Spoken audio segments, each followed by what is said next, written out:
అక్కడ ఎందుకు జరిగింది, ఎక్కడ ఎందుకు జరిగింది, కమ్యూనికేషన్ గ్యాప్, లేకపోతే వాళ్ళ గ్యాప్ వీళ్ళ గ్యాప్. నువ్వు డబ్బులు ఎత్తాడు వేస్తాడు, డబ్బులు ఇవ్వకుండా ఏమంటే ఎందుకు వేస్తాడు, చెక్కు డమ్మి తెస్తే వేసేస్తాడు ఆ డబ్బులు.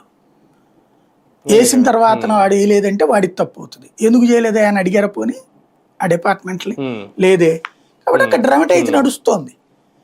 పేపర్లో ఒకటిగా రాస్తున్నారు, గ్రౌండ్లో ఇంకోటి జరగట్లేదు. అక్కడ వాళ్ళకి ఫండింగ్ వెళ్తే ఎవడొద్దు అంటాడు, ఎవడేమని అంటాడు. ఆగస్టు 15 నుంచి ఇంకా మహిళలు బస్ ఎక్కడానికి రెడీగా ఉండాలా సార్? ఇంకా ఫ్రీ బస్ స్టార్ట్ అవబోతుంది. అంతే కదా, ఇంకా చాలా టైం ఉంది కదా.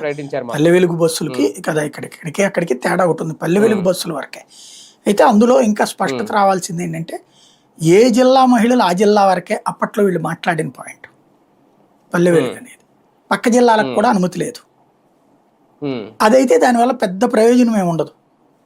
ఒక 20 to 30% వినియోగించుకుంటారు. ఎందుకంటే ఎలక్ట్రిక్ బస్సులు తెప్పించారు వీటి కోసం ప్రత్యేకంగా. అది తెప్పించేది ఏం లేదు. కేంద్ర ప్రభుత్వం ఎలక్ట్రిక్ బస్సుల్ని ఒక్కొక్క రాష్ట్రానికి 750 ఉచితంగా ఇచ్చింది కేంద్రం డబ్బులతో, పర్యావరణాన్ని దృష్టిలో పెట్టుకుని.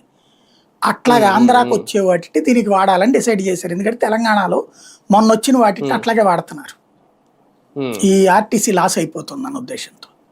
ఇప్పుడు 750 అయితే మనకి ఎన్ని వస్తాయని, 26 జిల్లాలకి తలా 10 కూడా రావు అక్కడ, తలా 10